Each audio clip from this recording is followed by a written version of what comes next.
السلام عليكم ورحمة الله وبركاته. الحمد لله رب العالمين والصلاة والسلام على أشرف المرسلين وعلى آله وصحبه أجمعين أما بعد. So today, بإذن ta'ala, we move on to the next hadith. Yesterday, we discussed the hadith of Allah's Messenger sallallahu alayhi wasallam regarding having bad suspicions and having evil suspicions towards the believers.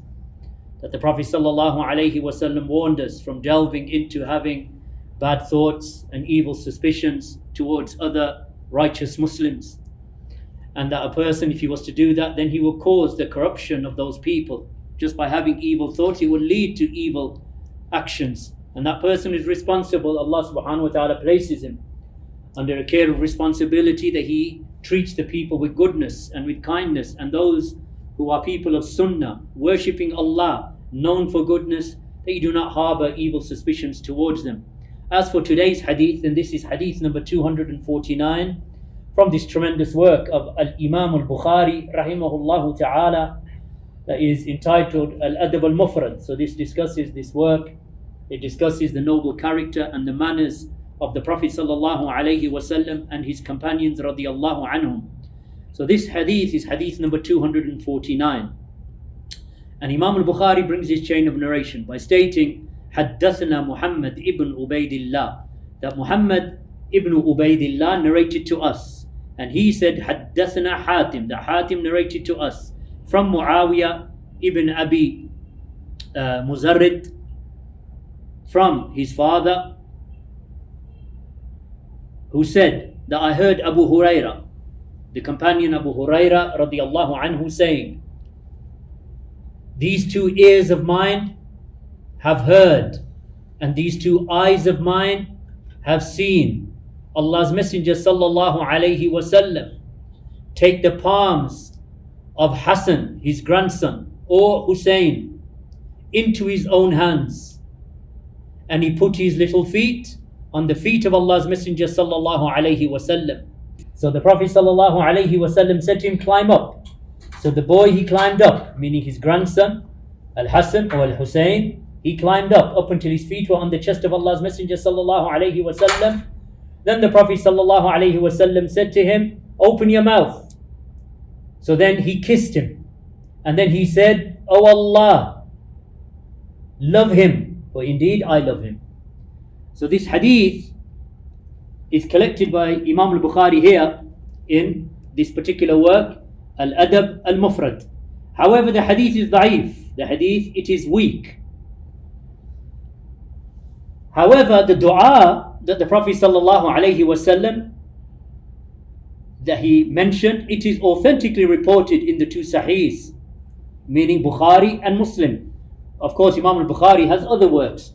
This is just one of his works, his famous work that all of the Muslims are familiar with, Sahih al-Bukhari. In Sahih al-Bukhari, there is another wording of this hadith in a slightly different context.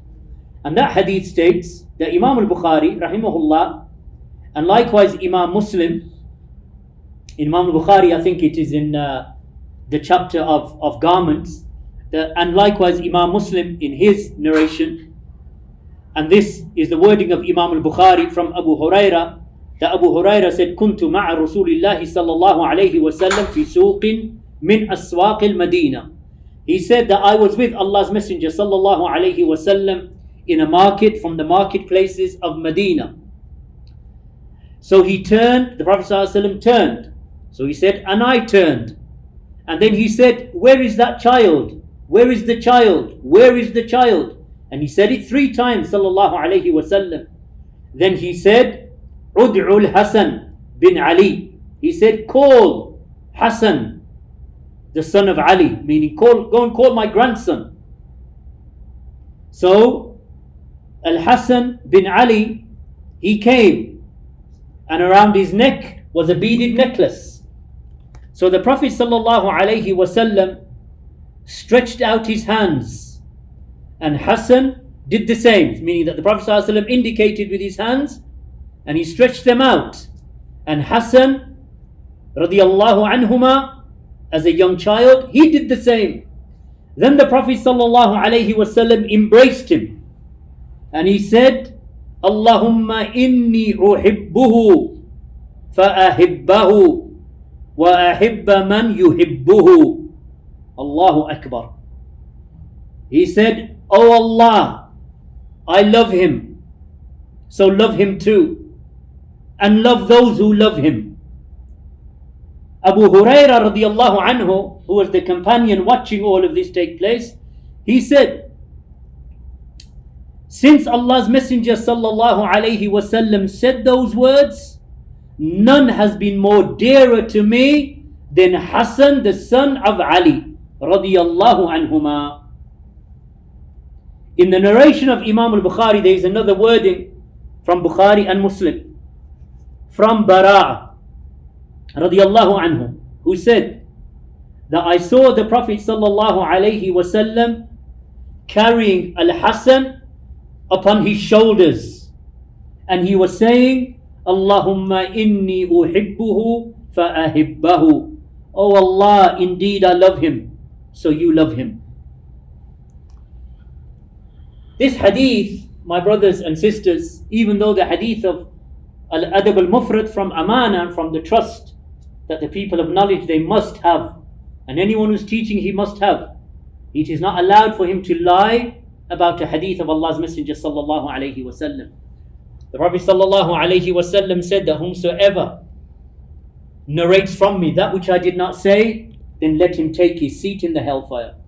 So it is from Amana and from the trust that a person who is disseminating knowledge and teaching the people, that if a hadith is weak, no matter how beautiful it sounds, no matter how much it affects our hearts, if it is weak, it cannot be ascribed to the Prophet sallallahu alaihi wasallam. So the initial hadith of Al-Adab Al Mufrad, it is weak.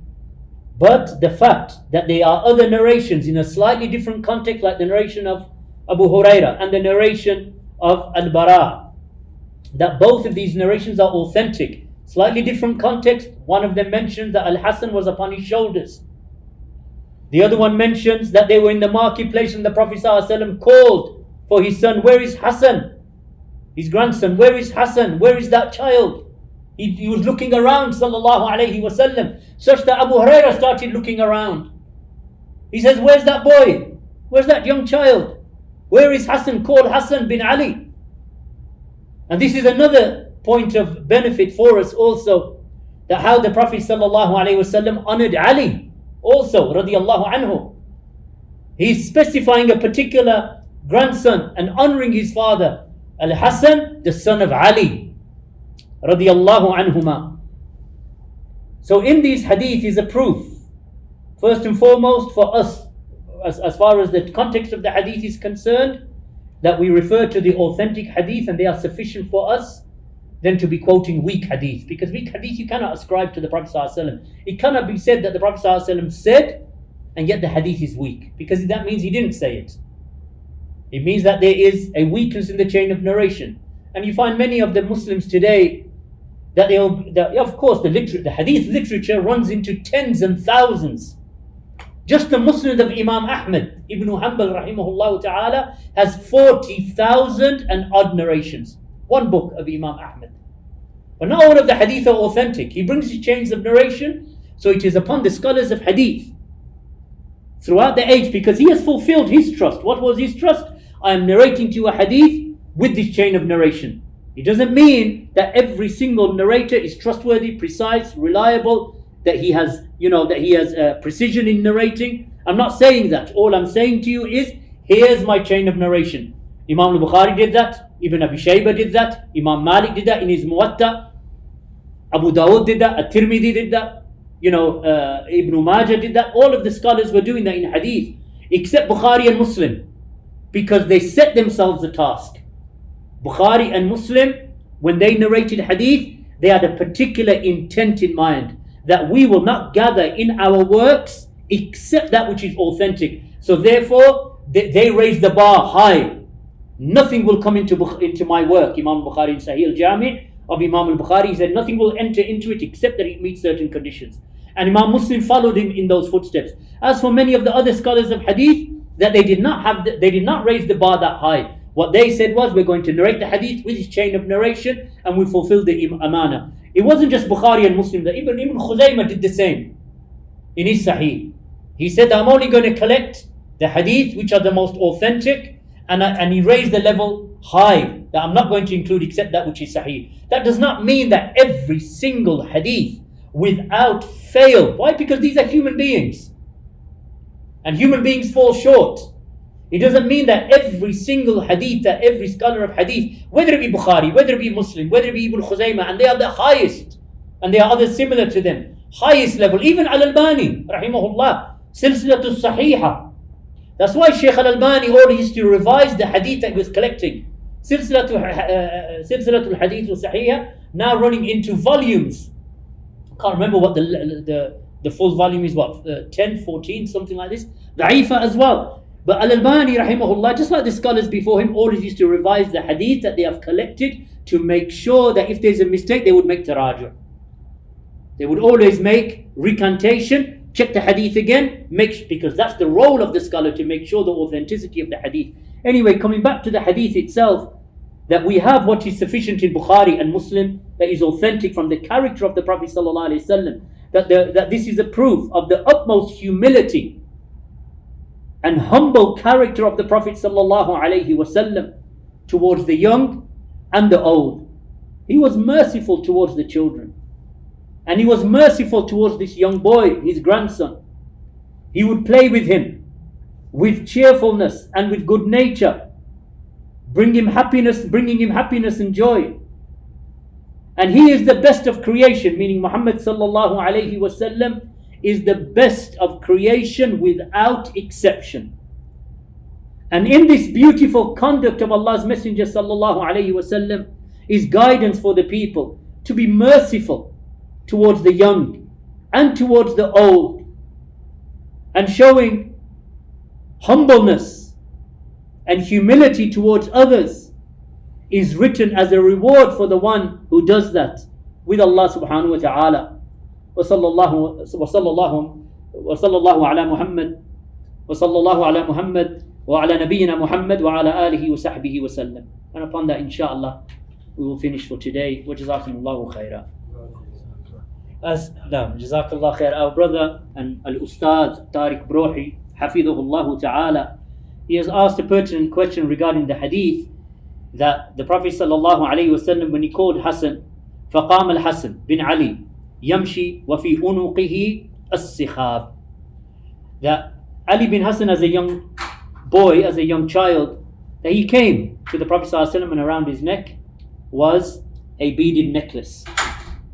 Now, him having a beaded necklace around his neck as a child, as something that maybe he plays with, or something that they put around his neck, then this was by way of decoration, by way of beautification. To say that this was some sort of taweez or ta'weez, some sort of amulet that he had around his neck, is an exaggeration, and it is in fact an interpolation. It is to add information to the hadith that is not present in the hadith. In fact, there is no hadith that is authentically reported from Allah's Messenger sallallahu alaihi wasallam that states that any of the children that they wore any of these types of amulets or ta'weez or anything similar to that. It is not reported from them. Tama'im, the Prophet sallallahu alaihi wasallam mentioned that the tamima, it is shirk to hang a amulet or any form of protective necklace or armband. Like some of the people you see wrapping ropes around their arms with a pouch, and inside of the pouch there are some words that are written, either du'as or ayat from the Quran or numbers or symbols or other than that. Then all of it is forbidden. If it is the words of Allah, the book of Allah, so they have taken Surah Al-Fatiha for example, and they put it in a pouch around the neck, whether it is an adult or a young boy, then we don't say this is shirk, we say this is bid'ah. Why? Because this is the words of Allah, so we don't say it is shirk. We say it is bid'ah. Why is it bid'ah? Because a bid'ah is any deed or action that is done by a person for which there is no proof from the book of Allah, nor from the Sunnah of the Prophet ﷺ, nor from the Ijma'. So if there is no proof from the book of Allah that you can hang amulets around your neck, even with the words of Allah, because never do we say about the words of Allah by hanging the words of Allah around your neck, that is shirk in itself, because it's not shirk. These are words of Allah. How can the words of Allah be shirk? But it is bid'ah, meaning that it is innovated. Innovated, meaning that wasn't done by the Prophet ﷺ, and it wasn't done by the Sahaba, nor was it commanded by the Prophet ﷺ, nor did he allow it. In fact, he said the opposite. He said the opposite. Do not hang anything that is hung around the animals, meaning the cattle, that the people used to hang it around the necks of the animals in the times of Jahiliyyah as a form of protection.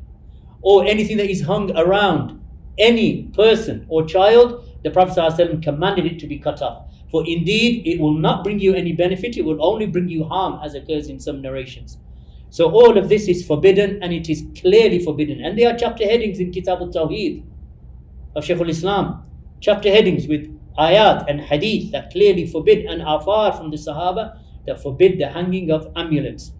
So here, to say that what Hassan was wearing was an amulet, then it is not correct to say that. So that was one side. We don't say it is a bid'ah, we don't say rather it is shirk, we say it is a bid'ah to use the Quranic ayat.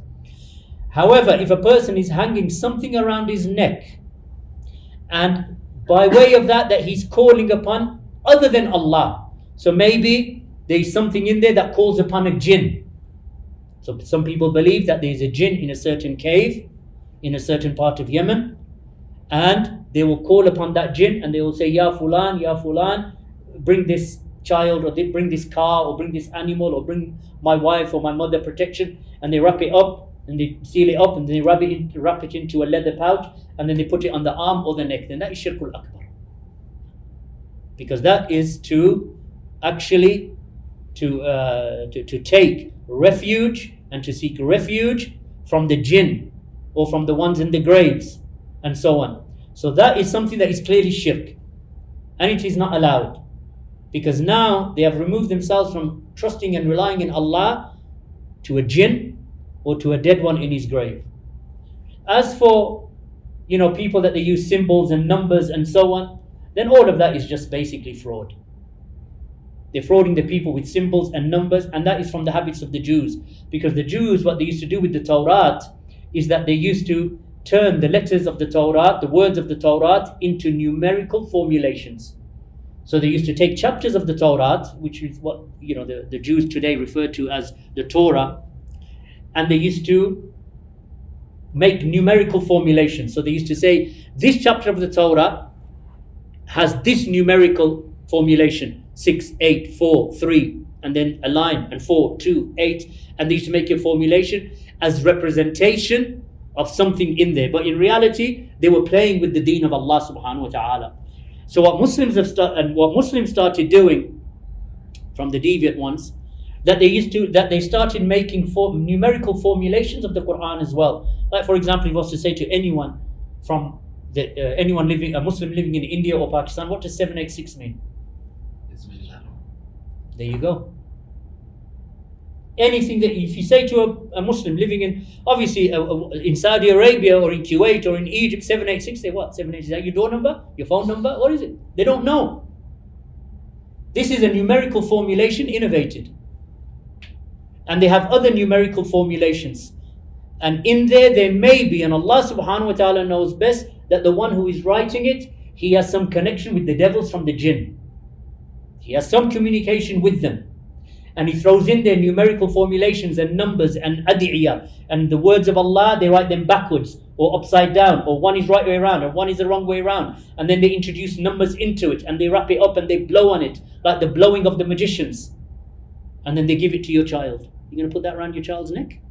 They write names of the angels as well. Yeah, they write all types of stuff on there. Jinns, names of jinn. And they say, and they think that those jinn are actually protecting them. They might even be deceived into thinking that those jinns are malaika. So they give jinns, and they say, no, it's not a jinn, it's an angel. But it's a jinn, and they are calling upon devils, and some of them know, and some of them don't know. So what did the Prophet ﷺ do? Cut the door. And now when you come into places like India, Pakistan, Bangladesh, even if you go to places like Iraq, Egypt, you find them wearing amulets. Some men came to the Prophet ﷺ, 9 men or 10, and they came to the Prophet ﷺ to take the shahada and take the bay'ah. So he took it from all of them except one. He said, Ya Rasulullah, why? He said, because he's wearing an amulet. Take it off. So when he took it off, only then did the Prophet ﷺ take his oath, take his pledge of allegiance. Now, many of the people in society regard these as minor things, but they are not minor things because these are actual fundamentals. They are not like, that we differ over whether we can drink water standing up or drink water sitting down. Because that is a fiqh position. No doubt it is afdal and it is better always when you drink water, drink sitting down. Because the Prophet ﷺ used to drink water sitting down and he forbade in a narration. So some of the scholars say it was makruh, that it is something disliked to drink water standing up. Right? So this we can differ over.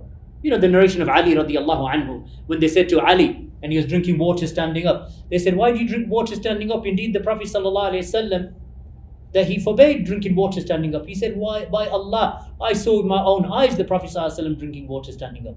So now the Sahaba differ over this issue of water. So that is a amr ijtihadi. This is the difference of opinion amongst the Sahaba. There's no difference in amulets. This is a fundamental of the religion because this is related to your connection and your ibadah with Allah subhanahu wa ta'ala. Right? That's why the Prophet ﷺ said that whomsoever hangs something around his body, then he has committed shirk. Major issue. Whoever hangs something upon his body, meaning an amulet, whoever hangs a tamima, meaning something of protection for himself, then he has committed shirk. Hanging the Quran, then we don't say it's shirk because the Prophet ﷺ wasn't talking about hanging the Quran. There's a narration in Abu Dawood that some of the people of bid'ah, they try to use, that one of the Sahaba, that he wrote some ayat of the Quran and he placed it upon the body of his children at night. That narration is weak. Now what do we say about weak narrations?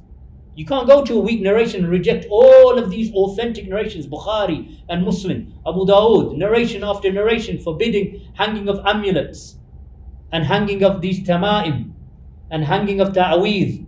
He forbade them all. And to get rid of all of those authentic narrations that run into dozens and dozens of hadith, reject all of those hadith because of one weak hadith, that's when you know that a person is following hawa. You know that a person is following his desires because he just wants something to support his position. So therefore, using this hadith that Hassan had a necklace of beads around his neck to say that he was wearing a tamima, it's not correct to say that. Barakallahu feekum. And plus he was a baby. So children, they have a hukum of toys. You don't expect a grown woman of 23 years old to be playing with dolls. But for children, they can play with dolls and teddy bears and whatever else. It's allowed for children, but not for grown people. For children, the rulings are slightly like if your child is musbil, 5 years old, say, what are you doing? Raise your trousers above your ankles. For the children, it doesn't apply. If your daughter is 6, 7, 8 years old and she hasn't reached the age of puberty, you can't say to her, "Why you walk around without hijab on?" and you hit her. No, you don't hit her. Because the ahkam of the Sharia are not obligated upon her at that age.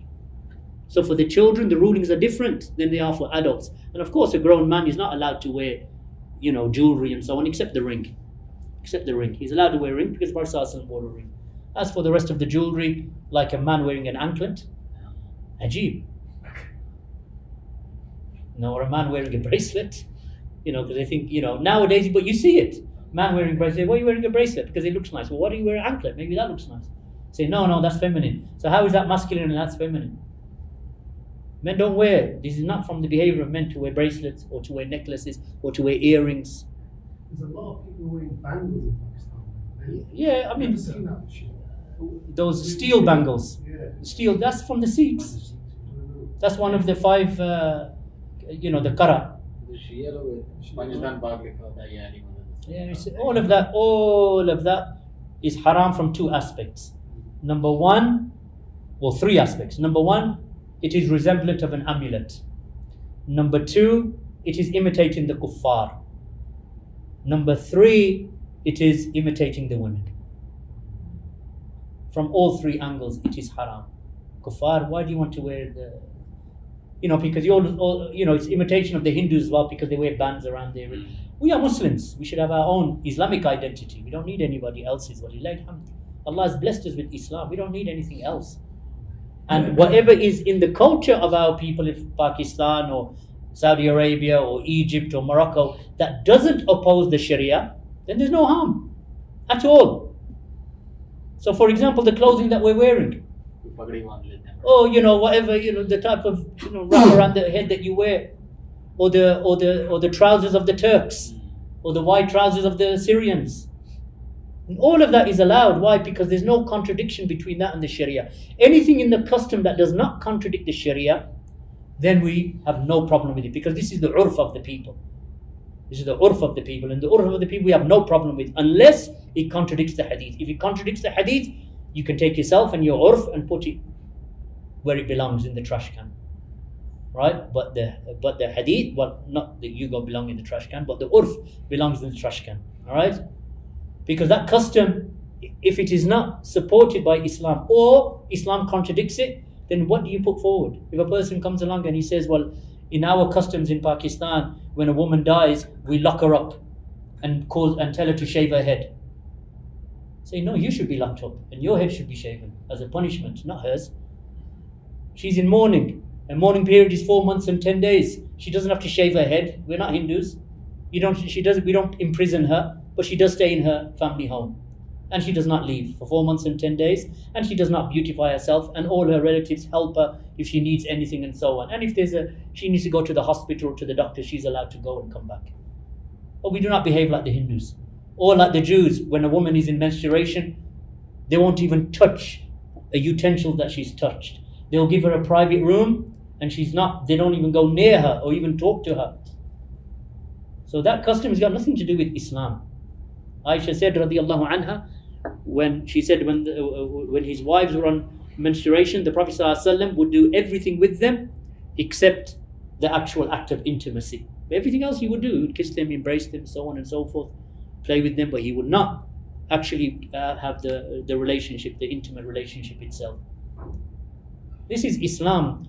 Islam doesn't need, Islam is so powerful in its own innate culture and its own, traditions, that there is nothing that can come against Islam except that Islam overpowers it.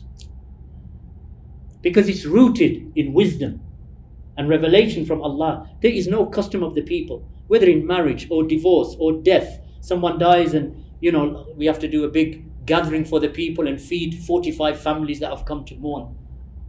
The Prophet ﷺ didn't allow that type of mourning to take place. He didn't allow that you gather the people after someone has died and then you do what they call them, the matam or whatever they call it, right? So they come and then you have 100 families sitting in the house of the person's family who has died, of the deceased family's house, and they sit there for 3 days. They take out all like Shaykh Al-Albani said, rahimahullah, in Ahkam al-Janaiz.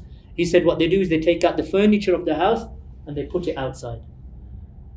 And all of the people, they gather in the house and then they feed them and whatever. Where's this from? The hadith of Allah's Messenger sallallahu alayhi wasallam. In fact, the Sahaba radiallahu anhum used to say that we used to consider the gathering of the people for mourning to be from wailing. The wailing which Allah's Messenger sallallahu alayhi wasallam forbade. In a hadith he said, they are not from us who tear their pockets and slap their faces and call out with the calls of Jahiliyyah. They are not from us.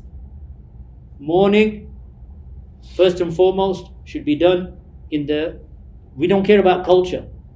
And it's hard in a country like this, or in Muslim societies, to say, this is the hadith. They say, oh, what we've been doing for the last 50, 60 years, for generations. You say, well, you've been doing wrong, because it's just one person following another. Here's the hadith. Look, what do you want me to tell you? Here's the hadith. Say, well, we don't want that hadith. What do we do now? Can't do anything. Here's the hadith. We don't want that hadith. We're going to do what our forefathers did. What can you do now? You're just patient, make dua, and go on your way. And you hope that Allah will guide them one day. But as for us, no, we don't do that. Barakallahu feekum. Hayyakumullah. We'll finish for today. Jazakumullahu khairan. Wa subhanakallahumma